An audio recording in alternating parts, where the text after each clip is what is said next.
U.S. about punitive tariffs on steel. Minister of Economic Affairs, Brigitte Zypries, expresses considerable concerns about her American colleague Wilbur Ross because of the threat of Washington to introduce new import barriers on steel, which could also take products from Europe. Steel industry Germany USA Brigitte Zypries Wilbur Ross steel punitive tariffs economic policy.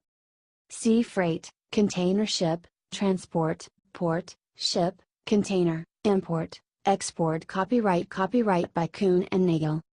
The German Minister of Economic Affairs, Brigitte Zypries, has expressed concern about the U.S. threat of import restrictions on steel, which could also hit German producers.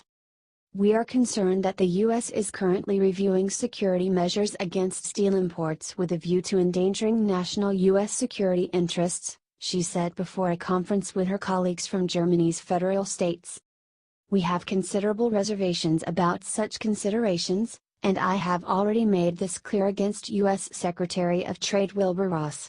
The problem of steel overcapacities is the same for both European and U.S. companies.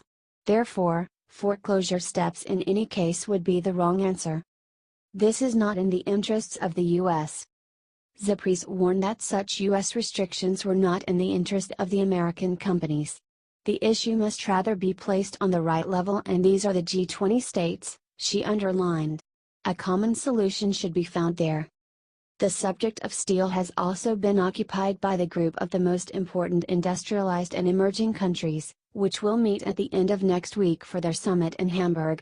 Europeans and the USA have long challenged the Chinese steel industry in particular to alleviate their problems with high overcapacity by pushing steel products at dumping prices onto their markets. The steel industry has a special importance for the German value chain as a basic industry, Zypries emphasized. It contributes decisively to the successes of the German automotive industry and mechanical engineering. To this announcement of U.S. slayer Ross goes it. U.S. Trade Minister Wilbur Ross announced on Tuesday in a videotape for an event of the CDU Economic Council that the U.S. wanted to proceed hard against dumping imports. The country is the largest victim of illegal practices. He will present President Donald Trump's recommendations for the protection of the U.S. steel and aluminum industry. At the meeting of the Ministers of Economics in Saarland, strongly influenced by the steel industry, IG Metall trade unionists also wanted to demonstrate against punitive tariffs and for easing emissions trading on Friday. Other topics are internet and cybersecurity. Reuters, APA, Red.